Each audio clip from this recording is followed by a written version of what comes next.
नमस्कार। कहानी संसार में आज प्रसिद्ध कथाकार जयनंदन की लिखी कहानी कल्याण का अंत वाचन स्वर मेरा यानी अनुराग चौधरी का है।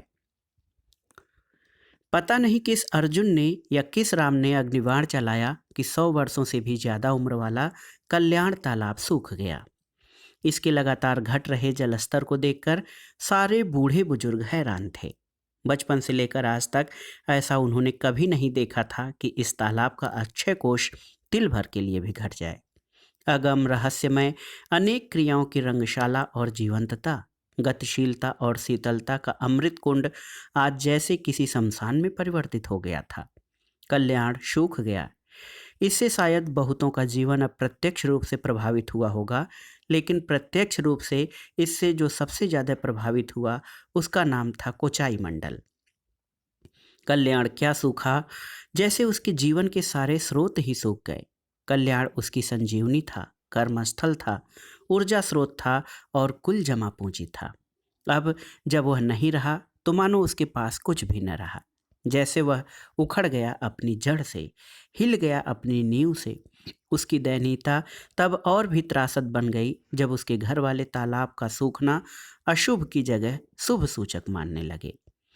उसका बड़ा लड़का निमाई ने कहा, हमें खुश होना चाहिए कि इतने बड़े भूखंड का अब हम सही रूप में व्यावसायिक उपयोग कर सकेंगे। सार्वजनिक हित से जुड़े होने के कारण हम इसके वजूद को एक बारगी मिटाकर इसका रूपांतरण नहीं कर सकते थे। अब जब खुद ही सूख गया है तो हमें अब टोकने वाला भी कोई न रहा। हमें अपने आप बहाना या मौका मिल गया कि इस कीमती भूखंड के सहारे अपनी काया पलट कर लें। हम इससे रातों रात लाखों बना सकते हैं। कोचाई को पता है कि उसकी पत्नी राधा मुनि भी इस मुद्दे पर अपने बेटे के पक्ष में है। पढ़ाई कर रहे उसके बेटे ने आज से कई साल पहले उसके पानी वाले परंपरागत व्यवसाय से घृणा का इजहार करते हुए कहा था, इस पेशे ने हमारे पूरे खानदान को बौना बनाकर गरीबी के घेरे में सिमटे रहने के लिए अभिशप्त कर दिया है। भला कोई मछली मारकर और नाव खेकर दो रोटी जुटाने से ज्यादा और क्या कर सकता है। मैं कोई सा भी दूसरा काम कर लूंगा, लेकिन पानी से जुड़ा कोई काम नहीं करूंगा। आखिर हम अपना भाग्य पानी में ही क्यों गलाएं? धरती पर हम अपने लिए कोई मंजिल क्यों न तलाश करें? राधा मुनि ने अपने बेटे का जोरदार समर्थन किया। तुमने बिल्कुल ठीक फैसला किया है। मैं भी यही चाहती हूँ कि बाप की तरह पानी का प्रेत तुम लोगों पर न सवार हो। मुझे हमेशा लगा रहा कि इस आदमी ने मुझसे नहीं पानी से शादी कर ली है। राह देखते देखते मेरी आंखें थक जाती, मगर इस आदमी का मन पानी से नहीं भरता। इन्होंने जमीन और घर से ज्यादा अपना वक्त पानी में बिताया। मैं तो कुढ़ती रही इस पानी से जैसे वह मेरी सौत बन गया हो। मैंने बहुत पहले ठान लिया था कि अपने बेटों को खूब पढ़ाऊंगी और पानी के धंधे से जितना दूर रखना मुमकिन होगा रखूंगी। निमाई ने अपने दिमागी घोड़े को जरा रफ्तार से दौड़ाते हुए कहा, माँ, पढ़ाई लिखाई अगर हमें रास्ता बदलने में मदद कर दे तो अच्छा है। इसके बाद भी हमें तालाब में फंसी जमीनों का बाजार भाव के हिसाब से रिटर्न पाने के लिए पानी से अपना पिंड छुड़ाना होगा। 25 बीघा का रकबा इस इलाके के लिए लाख की नहीं करोड़ की संपत्ति साबित होगा। चारों तरफ जिस तरह कॉलोनियां बसी हैं, उद्योगों के जाल बिछ रहे हैं, इसकी मुहमांगी कीमत वसूली जा सकती है। कोचाई को गुस्सा करना नहीं आता था और ना ही उसे किसी से चोंच लड़ाने में कोई रुचि थी। वह संत भाव से ऐसी बातें सुन लेता था और कल क्या होने वाला है उसे नियति के भरोसे छोड़कर अपने काम में लग जाता था। उसने अपने दादा की लिखी हुई डायरी का एक पन्ना लाकर निमाई के हाथों में रख दिया। उसमें लिखा था, तालाब की अहमियत रुपए पैसों से नहीं आकी जा सकती, और अगर रुपयों से आकी जाए तो उसके जरिए जो मानवीयता पर परोपकार हो रहा है वह अरबों खरबों से भी कहीं ज़्यादा है। जब एक कुआं बन जाता है या तालाब, तो वह किसी की निजी संपत्ति नहीं रह जाता, वह सार्वजनिक हो जाता है। निमाई ने डायरी के उस पन्ने की चिंदी चिंदी कर डाली। राधा मुनि ने कहा था, मैं तो कब से यह चाहती रही कि इस तालाब को भरवा कर हम सिर्फ इसे बेच दें तो उसी से कई पीढ़ियों से जमी हमारी दरिद्रता छूमंतर हो जाए। लेकिन तुम्हारे इस बाप की जिद और पानी में बसे इनके प्राण को देखकर मैं कोई सख्त कदम उठाने के लायक न बन पाई, और तुम लोगों के जवान होने का मैं इंतजार करती रही। अब देखो ऊपर वाले का कमाल, उसने हमारी सुन ली और इसका सारा पानी अपने आप ही गायब हो गया। अपने बीवी बच्चों के विजयी भाव देखकर कोचाई जैसे किसी मूक चित्र में परिवर्तित हो गया। कोचाई मंडल के जीवन में पानी ही पानी था। वह अपना समय जमीन पर कम और पानी पर ज्यादा गुजारता था। वह अपने को पानी का पहरेदार कहता था और लोग उसे पानी का मेढक कहते थे। पानी के अंदर या पानी के ऊपर कोई कारोबार चलाना हो तो कोचाई से उपयुक्त व्यक्ति दूसरा कोई नहीं हो सकता था। नदी में, तालाब में, समुद्र में कोई दुर्घटना हो जाए, कोचाई का झट बुलावा आ जाता। कहते हैं, जो काम सेना के गोताखोरों से भी संभव नहीं हो पाता, उसे कोचाई कर डालता था। इस मामले में उसकी ख्याति काफी दूर दूर तक थी। कोई बस नदी में पलट गई और कुछ लाशें बरामद नहीं हो सकी, कोचाई को लगा दीजिए। किसी ने नदी में कूदकर आत्महत्या कर ली और उसकी लाश बहकर अदृश्य हो गई। कोचाई के लिए यह कोई बड़ा मसला नहीं। कहीं अचानक बाढ़ आ गई और पानी में फंसे लोगों को बाहर निकालना है। गरजती उछलती जलधारा में किसी की हिम्मत नहीं पड़ रही। कोचाई कमर में गमछा बांधकर पानी में कूद पड़ेगा। पानी के अंदर काफी गहरे में किसी की कोई बहुमूल्य वस्तु गिर गई, कोचाई पाताल में भी डुबकी लगाकर निकाल लेगा। उसके बारे में ये किंवदंती प्रचलित हो गई थी कि पानी में उतरते ही उसकी ताकत बढ़ जाती है। पानी के अंदर वह ज़्यादा देख सकता है। पानी के अंदर मीलों मील तैर सकता है। पानी के अंदर वह जलचरों को सूंघकर पता कर सकता है। उसकी देह में पानी का स्पर्श होते ही उसमें एक बिजली दौड़ जाती है। कुचाई के बारे में उसके कुछ गांव वाले कहते थे कि इसे दरअसल किसी जलचर में जन्म लेना था, मगर गलती से आदमी यानी थलचर में आ गया। उसके बारे में ये किस्सा भी प्रचलित था कि कोई जलपरी है जो कुचाई से प्यार करती है। ज्यों ही वह पानी में उतरता है, वह जलपरी उस पर सवार हो जाती है और उसकी पूरी दैवीय शक्ति उसमें समा जाती है। पानी को इस तरह साध लेने वाला कोचाई कभी पानी रहित हो जाएगा, यह कोई नहीं जानता था। पानी ने कोचाई को दार्शनिक बना दिया था। वह कहा करता था कि पानी जिस तरह दुनिया भर के विकार और गंदगी साफ करता है, अगर वह कोई 8-10 दिनों तक पानी के संपर्क में रह जाए, चारों ओर पानी ही पानी, दूसरा कोई नहीं, तो उसके मन का विकार भी धुल जाता है। पानी दया, करुणा, ममता और आत्मीयता का पर्याय है। वह आदमी को तरल, सरल और निश्चल बना देता है। पानी में सारे तत्व हैं। चाहे तो सिर्फ पानी पीकर अपनी पूरी उम्र जी सकता है। बहुत ऐसे जलचर हैं जो बिना खाए भी पानी में रहकर जी लेते हैं। पानी की जिसको आदत हो जाती है, वह पानी के बिना नहीं रह सकता। पानी से अलग होते ही वह प्राण त्याग देता है। कोचाई को तालाब विरासत में मिला था। 25 बीघे का लंबा चौड़ा तालाब ठीक लोखट पहाड़ी के पार्श्व में स्थित था। बरसात के दिनों में पहाड़ी का पानी झरकर एक नाले में तब्दील हो जाता था। बरसात खत्म होने के बाद भी इस नाले में पानी का प्रवाह जारी रहता था। कोचाई ने अपने तालाब के जलस्तर को अधिकतम रखने के लिए जरूरत ब जरूरत नाले की दिशा अपनी ओर मोड़ लेने की व्यवस्था कर रखी थी। इस तालाब के अलावा उसके पास और कोई जमीन जोत नहीं थी। इसी से उसकी आजीविका चलती थी और इसी से उसकी पहचान बनती थी। इस तालाब की गहराई के बारे में, कोचाई के पुरखों के पास हस्तांतरित होने के बारे में और इसके महात्म्य और गुणधर्मिता के बारे में कई तरह की दंत कथाएं प्रचलित थीं। कहते हैं कि यह तालाब जमाई केला रियासत के राणा कौतुक विक्रम सिंह का था, जिसे उन्होंने कोचाई के परदादा सुतारू मंडल की स्वामी भक्ति और तालाब की देखरेख के प्रति उसकी गहरी संलग्नता से प्रभावित होकर उसे बतौर बख्शीश दे दिया था। तालाब की गहराई के बारे में लोगों का अनुमान था कि ये 50 फीट से भी ज़्यादा गहरा है। उसके तल के बारे में सबका कहना है कि वहाँ एक खास ऐसा केंद्र है जहाँ कोई गलती से चला जाए तो फिर वापस नहीं आता। कुछ धर्मपरायण लोगों की ऐसी मान्यता थी कि पाताल लोक जाने का एक द्वार है इस तालाब के अंदर, जहाँ पहुँचते ही उसे भीतर दाखिल कर लिया जाता है। तालाब के पानी की तासीर की भी एक अलग व्याख्या है। कहते हैं कि इसमें नियमित स्नान करने से देह के किसी भी चर्म रोग से मुक्ति पाई जा सकती थी। कुछ लोग हफ्ते या पखवाड़े इसमें एहतियात के तौर पर इसलिए भी स्नान करते थे कि उन्हें कोई चर्म रोग न हो। धीरे धीरे लोगों ने यहाँ तक मानना शुरू कर दिया कि इसमें स्नान करने से किसी भी तरह की बीमारी से बचा जा सकता है। इसका यह महात्म्य दूर दूर तक प्रचारित हो गया था, जिससे उसमें लोगों के स्नान करने का तांता कभी खत्म नहीं होता था। लोगों ने इसे कल्याण नाम से पुकारना शुरू कर दिया। पहाड़ियों से होकर आने वाले पानी में संभव है कुछ जड़ी बूटियों का औषध प्रभाव समा जाता हो। लोक श्रुति का स्वभाव तो प्रायः ऐसा ही है कि किसी छोटी चीज को बढ़ाते बढ़ाते बहुत बड़ी बना दे।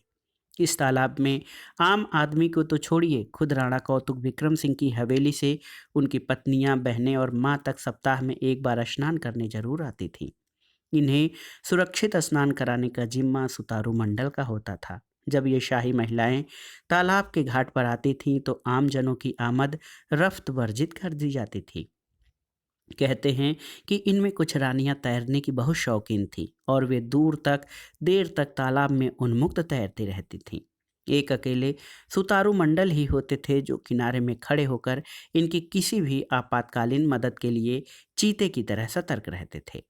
कहते हैं सुतारू से इन महिलाओं का अब ऐसा सौजन्य स्थापित हो गया था कि अब वे इनसे जरा भी शर्म, पर्दा और लिहाज नहीं करती थी। सुतारू ने अपने को ऐसा वीतराग बना भी लिया था कि इन्हें किसी भी रूप में देख ले उसमें कोई उत्तेजना जागृत नहीं होती थी। चाहती तो ये महिलाएं राजमहल की चारदीवारी में ही तालाब खुदवा लेती, लेकिन वह औषधि प्रभाव तो उसमें न आता। सुतारू के शायद इसी संयमित आचरण पर कृपाल होकर राणा ने बतौर इनाम उस यशस्वी तालाब कल्याण का उसे रक्षक और मालिक बना दिया था। राणा का जब तक राज चला वे इस इलाके में जमे रहे और उनकी रसोई के लिए इसी तालाब से ताजी मछलियों की आपूर्ति होती रही। सुतारू मंडल ही इस आपूर्ति के प्रभारी रहे। जब रियासतों का अधिग्रहण होने लगा तो राणा अपनी हवेली और जायदाद अपने बराहिलों और गुमास्तों को सुपुर्द कर परिवार सहित भुवनेश्वर में स्थानांतरित हो गए। कल्याण सुतारू मंडल से होते हुए अब उनकी तीसरी पीढ़ी कोचाई मंडल के जिम्मे आ गया। कोचाई को अपने दादा की ज़्यादा याद नहीं, लेकिन अपने पिता को तो वह अब भी हर पल अपने आसपास ही महसूस करता रहता है। जब से उसने होश संभाला अपने पिता की उंगली थामे अपने को इस तालाब में ही पाया। पिता उसे तैरना सिखा रहे हैं, गहरे पानी में गोता लगाना सिखा रहे हैं, नाव खेना सिखा रहे हैं, जाल डालना सिखा रहे हैं, बिना जाल डाले भी बड़ी मछलियों को पकड़ लेने की कला सिखा रहे हैं, मछलियों का जीरा बनाने का गुर सिखा रहे हैं, इनके लिए चारा बनाने का इल्म बता रहे हैं। इन्होंने इस क्षेत्र के तेजी से हो रहे शहरीकरण के कारण तालाब के अस्तित्व पर बढ़ते दबाव को भांपते हुए कहा था, देखो बेटे, तालाब सिर्फ पानी का खजाना भर नहीं बल्कि ये हमारी संस्कृति का एक अंग है। यह व्यक्ति विशेष के स्वामित्व के अधीन होकर भी एक सार्वजनिक धरोहर है। इसके इस्तेमाल का हक आसपास की पूरी आबादी को है। जैसे कोई अपनी ही जमीन पर गाछ लगा दे तो वह गाछ सिर्फ उसी का नहीं रह जाता, उसकी छाया और नीचे गिरे हुए फल पर हर राहगीर का हक बन जाता है। उसकी शाखाओं पर हजारों चिड़ियों चुरगनों का बसेरा डालने का हक बन जाता है। तालाब के होने से आसपास के बहुत बड़े क्षेत्रफल में जल स्तर नियंत्रित रहता है, खेती की जमीनों में नमी बनी रहती है, आसपास के तापमान में एक आर्द्रता रहती है, लोगों को ताजी मछलियों की आपूर्ति हो पाती है। एक साथ नहाने धोने से सामाजिकता और सह अस्तित्व की भावना का विकास होता है। राजा ने सुतारू से कहा था, इस तालाब पर तुम्हारा स्वामित्व तो जरूर होगा, लेकिन इसके उपयोग पर सबको बराबर का अधिकार होगा। हक नहीं होगा तो तालाब का कुछ बिगाड़ने और नष्ट करने का। कोचाई के दादा और पिता ने इस निर्देश का पूरा ख्याल रखा। कभी इस तरह का रौब नहीं दिखाया कि तालाब उसकी निजी जायदाद है। लोगों द्वारा उसके इस्तेमाल पर कभी कोई परेशानी या अड़चन खड़ी नहीं की। उल्टे सबको आकर्षित करने के लिए रख रखाव और साफ सफाई पर पूरा ध्यान दिया। सिर्फ मछली मारने तथा इसमें नौकायन करने का हक अपने पास रखा। कोचाई पिछले कुछ अरसे से देख रहा था कि लोखंड पहाड़ी से निकलकर आने वाला नाला छीड़ से छीड़तर होता जा रहा है। पहाड़ी के पार्श्व में और तालाब के आसपास तेजी से फैल रहे कंक्रीट के जंगल, उसमें बस रहे निष्ठुर लोग और उनकी आक्रामक आपाधापी से पहाड़ी के ऊपर के पेड़ यानी प्राकृतिक जंगल तेजी से कटकर गायब होने लगे थे। पहाड़ अब बिल्कुल छीन झपट कर हड़र कर लिए गए चीर के उपरांत लूटा पिटा सा नंगा दिखने लगा था और उससे निकलकर आने वाला नाला जिस नदी में गिरता था उस नदी का पाट भी सिकुड़कर मानो एक पतली रेखा में बदल गया था। नदी नदी नहीं, जैसे किसी विधवा की उजड़ी मांग हो गई थी। कोचाई को यह पूर्वाभास हो गया कि कोई विपत्ति सन्निकट है, लेकिन इतना सन्निकट है ऐसा उसने नहीं सोचा था। पर्यावरण के महाविनाश का असर इतना जल्दी दिखाई पड़ेगा, इसकी कल्पना शायद किसी को नहीं थी। कल्याण के सूखते जाने से बर्बादी में लुत्फ उठाने वाले कुछ राक्षसी वृत्ति के लोग तालाब के साथ जुड़ी रहस्यमय दंत कथाओं के अनावृत्त होने के प्रति उत्सुक हो उठे थे। वे यह जानने को व्यग्र थे कि इसमें रहने वाली जलपरी का क्या होगा और वह पानी के बिना मरकर कैसी दिखेगी। निचली सतह पर स्थित उस द्वार का क्या होगा जो पाताल लोक में जाता है। उन बड़ी मछलियों और जलचरों का क्या होगा जिनकी विशाल आकृति के बारे में एक से एक किस्से प्रचलित हैं। कल्याण सूखता जा रहा था और कोचाई मंडल का मौन बर्फ के टीले की तरह जमता हुआ एक उदासी टापू में बदलता जा रहा था। ठीक इसके विपरीत उसके घर में चहल पहल बढ़ गई। कई लोग कार से और जीप से उसके बड़े बेटे और राधा मुनि से मिलने के लिए आने लगे थे। कोचाई ने उनकी मंशा ताड़ ली थी। उसने प्रतिरोध किए बिना एक दिन अपना इरादा जता दिया, जब तक मैं कायम हूँ तालाब की जमीन पर कोई दूसरा काम नहीं होगा। मुझे विश्वास है कि लोखट पहाड़ी का नाला फिर से जीवित होगा। मैं पहाड़ पर गाछ लगाऊंगा और वहाँ फिर एक हरा भरा जंगल बसेगा।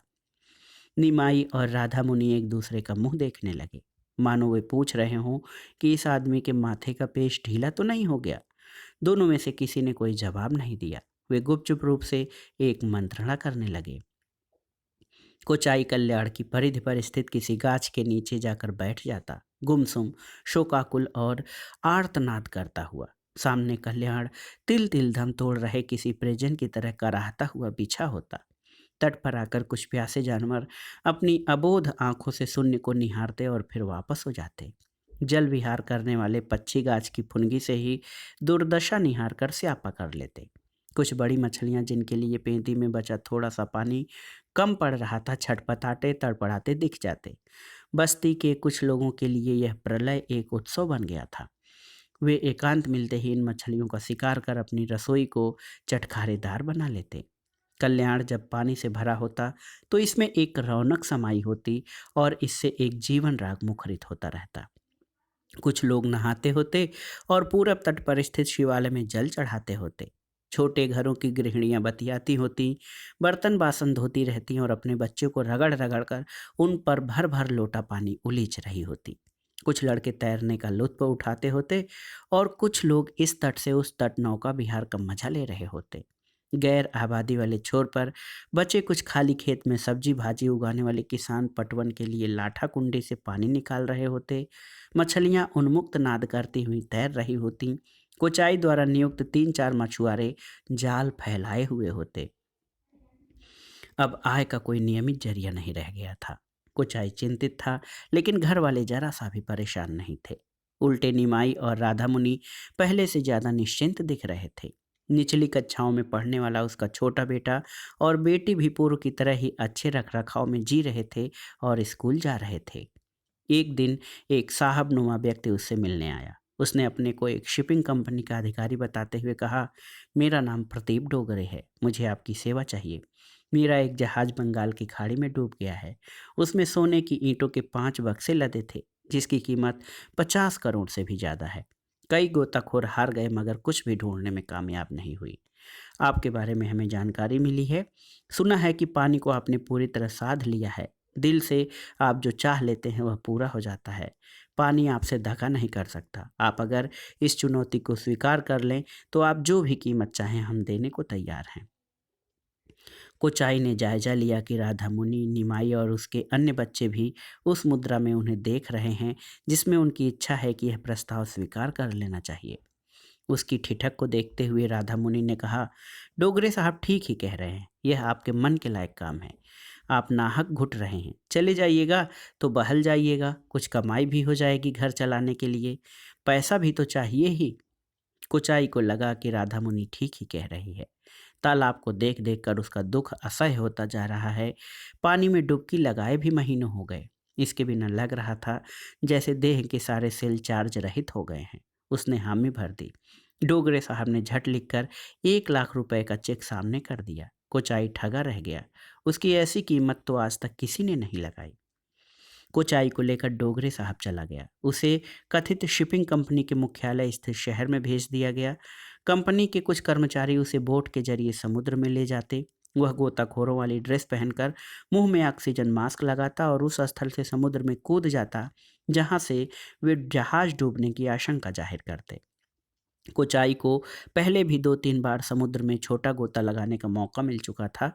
इस बार उसे लगभग 1.5 महीने रोका गया, जिससे उसने 10-12 बार लंबे गोते लगाए। गहराई में जाकर समुद्र की दुनिया उसे अचंभित कर देती। अजीब-अजीब तरह के रंग-बिरंगे जीव-जंतु, पेड़-पौधे और पहाड़ जैसे उसे अपनी ओर खींचने लगते।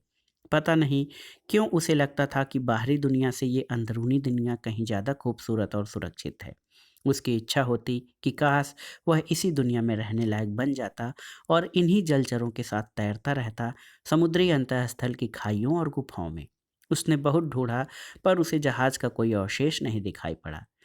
डोगरे साहब ने एक दिन फिर उसे दर्शन दिया और कहा, मंडल जी, कल आप मेरे साथ लौट जाएंगे अपने शहर। कोचाई ने अफसोस जताते हुए कहा, मुझे खेद है साहब कि मैं इतना इतना गोता लगाकर भी कुछ ढूंढ न सका। उसने कहा, नहीं मंडल, आपका गोता लगाना व्यर्थ नहीं गया है। आपके गोता लगाने से हमें जो हासिल करना था वो हमने कर लिया है। कोचाई उसका मुंह देखता रह गया। घर वापस लौटने लगा तो उसका मन फिर दुखी हो गया। कल्याण अब पूरी तरह सूख गया होगा। उसने मन ही मन तय किया कि बरसात आते ही वह लोखट पहाड़ी पर पेड़ लगाना शुरू करेगा। इस काम में वह अपनी पूरी जिंदगी लगा देगा और निकलने वाले नाले को फिर से जीवित करके छोड़ेगा। तालाब की पूर्व स्थिति बहाल किए बिना वह एक तिल चैन की सांस नहीं लेगा। शहर पहुंचते ही कोचाई के पांव अनायास तालाब के रास्ते पर ही बढ़ गए। उसने देखा कि उस रास्ते पर दर्जनों डंपर, डोजर और ट्रक आवाजाही कर रहे हैं। उसका माथा ठनक गया। कल्याण के पास पहुंचा तो वहां की हालत देखकर उसकी आंखें फटी की फटी रह गईं। एक किनारे बड़ा सा बोर्ड लगा था, साइट ऑफ डोगरे बिल्डर्स एंड कॉन्ट्रैक्टर्स। कल्याण आसपास के उद्योगों के कचरे और खेतों की मिट्टी से तोपा जा रहा था। उसका आधा हिस्सा लगभग भरा जा चुका था। क्षण भर के लिए प्रतीत हुआ कि कल्याण को नहीं मानो जीते जी उसे ही दफनाया जा रहा है। डोगरे ने जो कहा था उसका अर्थ अब स्पष्ट होने लगा। उससे गोता लगवाकर उसने वाकई अपना लक्ष्य हासिल कर लिया। उसकी आंखें आंसुओं से डबडबा गईं। लगा कि समुद्र में गोता लगाकर वह माल ढूंढने नहीं बल्कि अपना सर्वस्व डुबोने चला गया था। तो दोस्तों, ये थी कथाकार जयनंदन की लिखी कहानी कल्याण का अंत। कहानी आपको कैसी लगी हमें कमेंट बॉक्स में ज़रूर बताइएगा। कहानी सुनने के लिए धन्यवाद। नमस्कार।